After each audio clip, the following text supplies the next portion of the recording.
SCF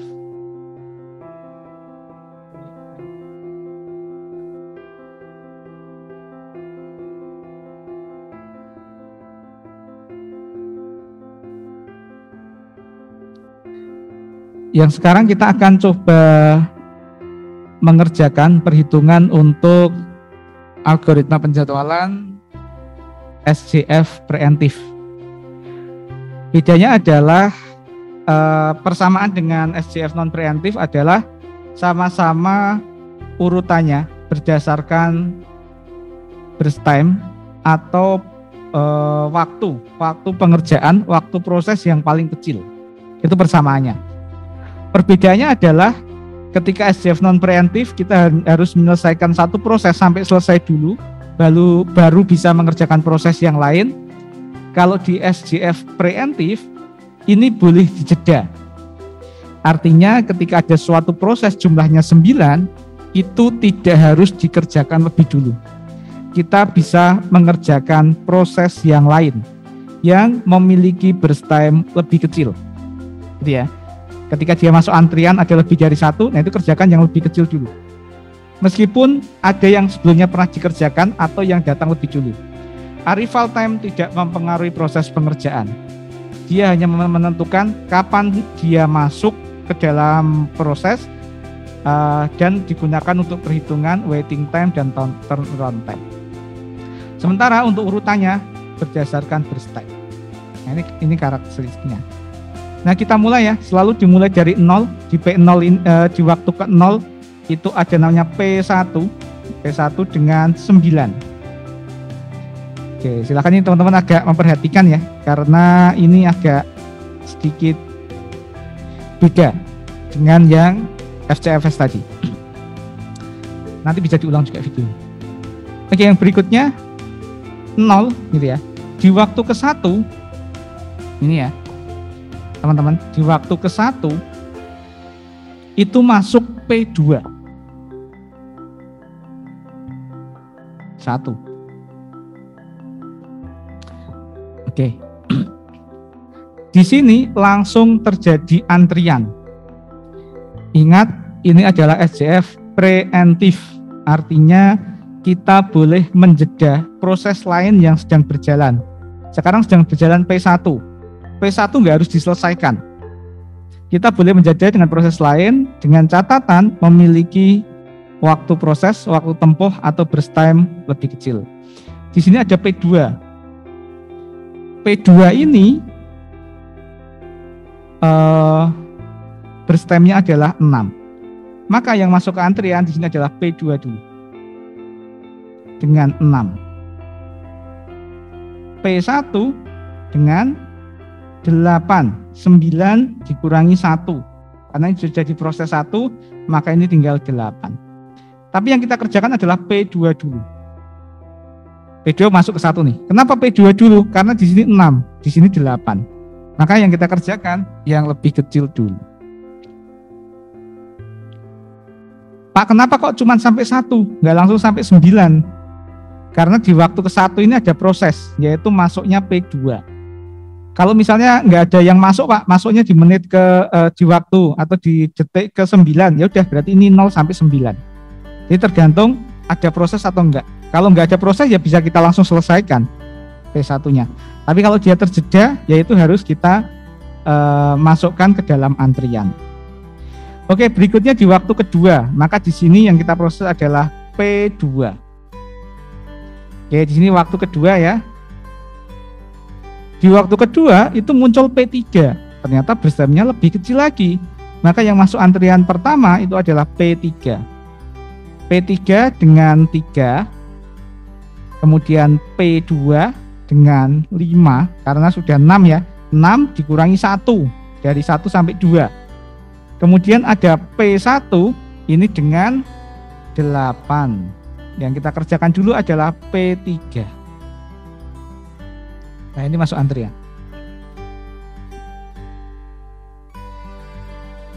Oke, kemudian kita selesaikan ya P3 karena ini udah nggak ada masuk yang lagi, nggak ada proses yang masuk lagi. Maka kita selesaikan 3 ditambah 2. Di sini adalah 5. P3 selesai. Sekarang antriannya tinggal P2 dengan 5 dan P1 dengan 8. Yang kita kerjakan yang lebih kecil dulu. Otomatis kita menyelesaikan P2. P2 kita proses. Di sini ada P2 sampai di angka 10. 5 selesainya P3 5 ditambah berstemnya P2 tersisa 5. 5 tambah 5 10. Di sini tinggal P1 dengan 8. Terakhir kita selesaikan. Di sini adalah 18. P1 selesai. Kesimpulan dari chart ini adalah meskipun P1 datang lebih dulu, P1 diproses lebih dulu, ternyata selesainya paling terakhir. P2 diproses kedua, datang nomor 2, selesainya lebih dulu P3 ternyata yang datang paling terakhir. P3 datang dengan paling terakhir ya setelah P1 dan P2, tapi karena P3 memiliki burst time paling kecil, ternyata dia bisa selesai lebih dulu dibandingkan P2 dan P3. Oke, sampai sini ada yang mau ditanyakan?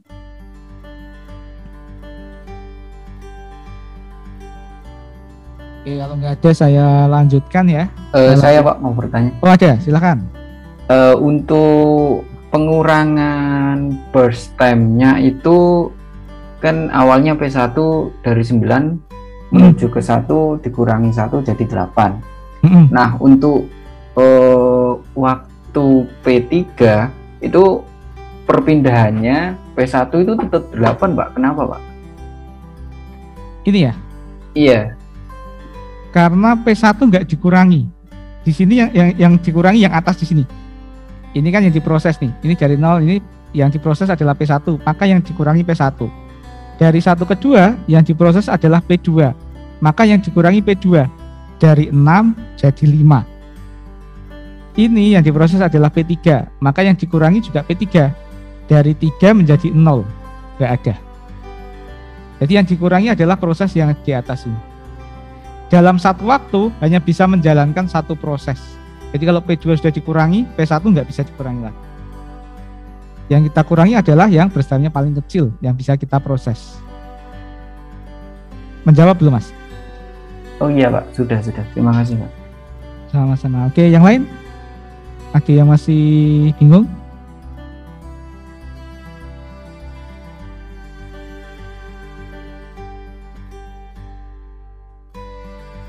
Oke, kalau nggak ada saya lanjutkan ya. Seperti sebelumnya kita akan mencari namanya waiting time. Kita mulai dengan P1. Ini mungkin agak membingungkan sedikit nanti di waiting time. Kenapa? Karena kita menemukan P1 ada di 2 tempat. Ya. P2 ada di 2 tempat. Nah ini mungkin agak membingungkan. P3 aman gitu ya. Waiting time-nya, turnaround time-nya sudah pasti tahu. Tapi P1 sama P2 ini ada di 2 tempat. Di sini ada, di sini ada, di sini ada, di sini ada. Oke, kita mulai dari P1 dulu.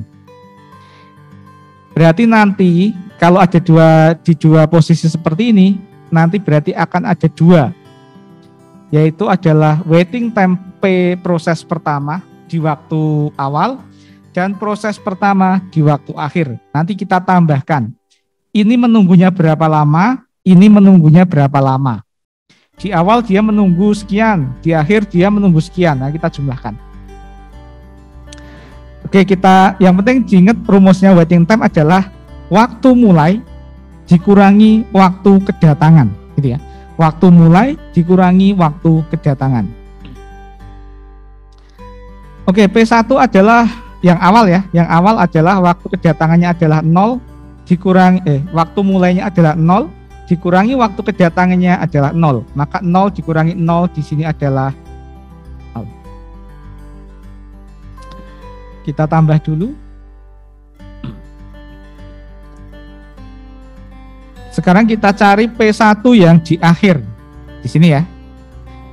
Di sini ada 10.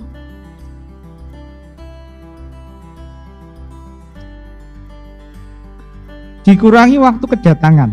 Nah, sebenarnya kedatangannya bukan ini ya. Kenapa kedatangannya kita nggak pakai AT? Karena AT ini sudah digunakan di sini. P2 ini datangnya bukan lagi 0 gitu ya. Tapi datangnya apa?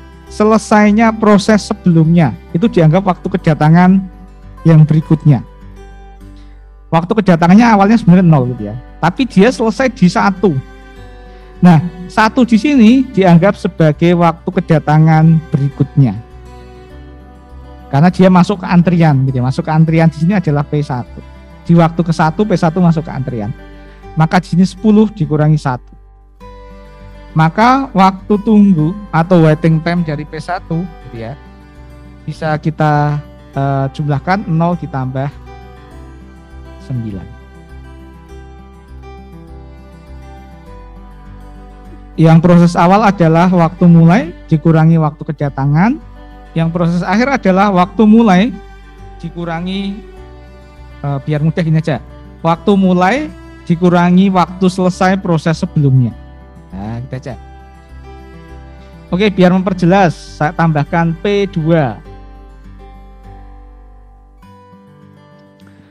P2 waktu mulainya adalah 1. Gitu ya. Waktu kedatangannya 1. 1 dikurangi 1, maka di sini 0.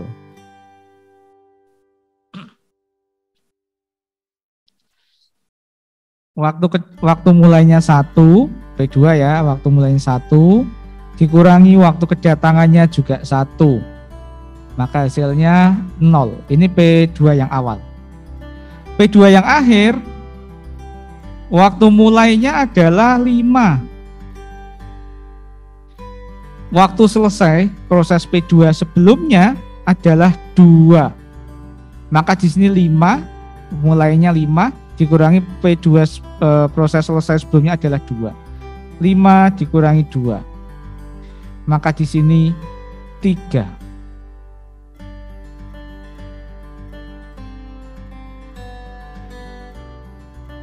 Gitu ya, 3 hasil dari 5 dikurangi 2. Tinggal terakhir P3. P3 pasti sudah jelas. Waktu mulai dikurangi dengan waktu kedatangan. Waktu mulainya 2, waktu kedatangannya 2. 2 dikurangi 2, 0. Tinggal kita cari-cari rata-ratanya, average waiting time-nya. Ya. 9 ditambah 3 ditambah 0 dibagi 3. Hasilnya 9, 10, 11, 12. 12 dibagi 3, 4. Boleh koma ya? Kemarin ada yang nanya boleh koma enggak? Boleh. Kebetulan ini pemilihan angkanya pas saja. Itu waiting time. Jadi memang agak berbeda sedikit di waiting time dengan yang non preemptif. Non preemptif sangat simpel. Kalau preemptif karena mungkin nanti ada 3 atau 4 proses ya. P1, P2, P3, P1, P2, P3, P1, P2, P3, nah kayak gitu. Berarti nanti ini akan ada lebih dari 1. 0 ditambah sekian, ditambah sekian, ditambah sekian, ditambah sekian, itu memungkinkan sekali. Tergantung di chart ini itu ada berapa banyak proses yang dikerjakan. Oke, terakhir saya lanjutkan dulu. Terakhir ada namanya turn around time, TAT. Waktu yang dibutuhkan untuk menyelesaikan sebuah proses dari dia datang sampai dia selesai. Rumusnya adalah seperti sebelumnya, waktu selesai dikurangi dengan waktu kedatangan. Waktu selesai dikurangi dengan waktu kedatangan. Kita mulai dari P1. Ini kalau sudah sedikit memahami waiting time, itu kurang lebih rumusnya sama. Cuman kalau yang tadi kita gunakan waktu kedatangan, kalau kita sekarang kita gunakan waktu selesai.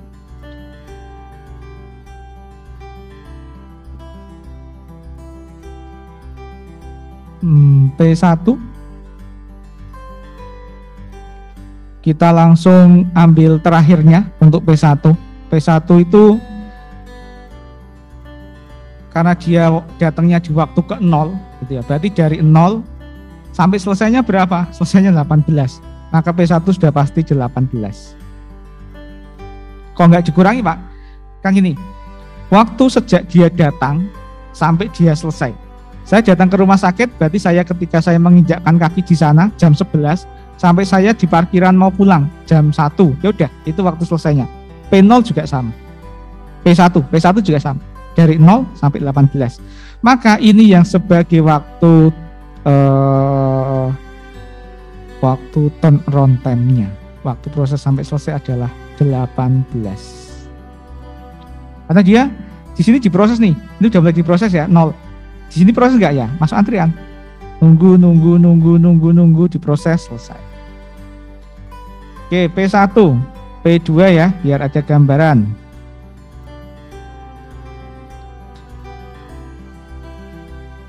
P2 kita mulai dengan selesainya saja.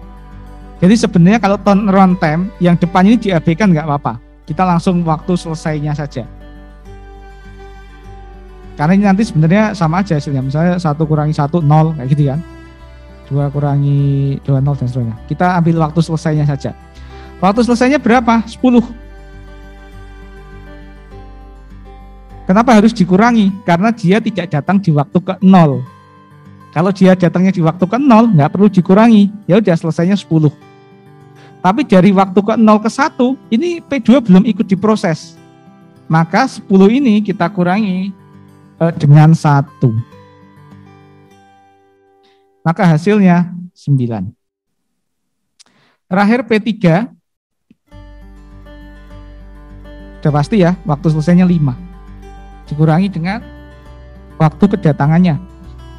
Kan di sini ya, 0 ini 0 sampai 1 enggak ada, 1 sampai 2 P3 belum ada. Maka kita kurangi nih 0 sampai 2. Maka P3 kita kurangi 5 kurangi 2. Bisa juga 5 dikurangi 2 sini sama. 2. Maka hasilnya 3. Kita cari terakhir, namanya adalah average turnaround time, rata-rata. Kita jumlahkan saja gitu ya. 18 tambah 9 tambah 3 dibagi 3 19, 27, 30. Hasilnya adalah 10. Oke, sampai sini ada yang mau ditanyakan? Silakan untuk SJF preemptif. Boleh preemptif maupun non preemptif ya. Tapi saya rasa non preemptif nggak ada pertanyaan lah. Karena itu hampir mirip dengan FCFS. Kalau kemarin sudah mengerjakan tugas, harusnya bisa. Oke, langsung silakan langsung ngomong saja kalau ada yang mau ditanyakan. Maaf Pak, ingin bertanya. Oke, silakan Mas. Untuk yang awal tadi itu kan 9-nya di jeda. Tadi agak kurang dengar tuh, itu 9-nya di jeda karena alasannya kenapa Pak? Karena ini. Dia mulai pertama atau dia? Iya. Yang ini ya? Iya Pak. Oke. Yang pertama adalah berarti kita harus mengenal dulu ya SJF gitu ya. SJF itu dijalankan berdasarkan yang memiliki burst time paling kecil, short job first gitu ya. Artinya yang memiliki burst time paling kecil itu yang akan diproses lebih dulu. Karena di waktu ke 0 belum ada siapa-siapa, maka yang kita jalankan adalah P1 9 burst time-nya. Karena belum ada P2, P3. P2 masuk di waktu ke-1, P3 masuk di waktu kedua. Artinya kita proses adalah P1. Kemudian ini adalah preemptif. Preemptif itu adalah boleh menjeda proses yang sedang berjalan. Artinya ketika kita menjalankan suatu proses itu tidak harus sampai selesai dulu baru mengerjakan proses berikutnya. Kita boleh mengerjakan proses A, ada proses B, proses C. Kita cari nih, dia boleh mengerjakan atau menjeda dengan alasan apa? Dengan alasan adalah ketika ada suatu proses yang memiliki burst time lebih kecil. Nah, di sini ada 9 gitu ya. 9 di waktu ke 0. Ini kita jalankan. Tapi di waktu ke 1 itu P2 masuk. Nah, di waktu ke-1 P2 masuk. 1. Kemudian P2 masuk antrian nih. Ada P1, ada P2. Karena ini adalah SJF, maka kita bandingkan. Yang memiliki burst time paling kecil siapa? Oh, yang memiliki burst time paling kecil adalah P2, yaitu 6. Nah, kita boleh menjalankan 6 atau enggak gitu ya. P2 ini, atau kita harus menjalankan P1 gitu ya. Jawabannya adalah preemptif. Kalau preemptif boleh gitu ya. Tapi kalau non preemptif nggak boleh menjalankan P2.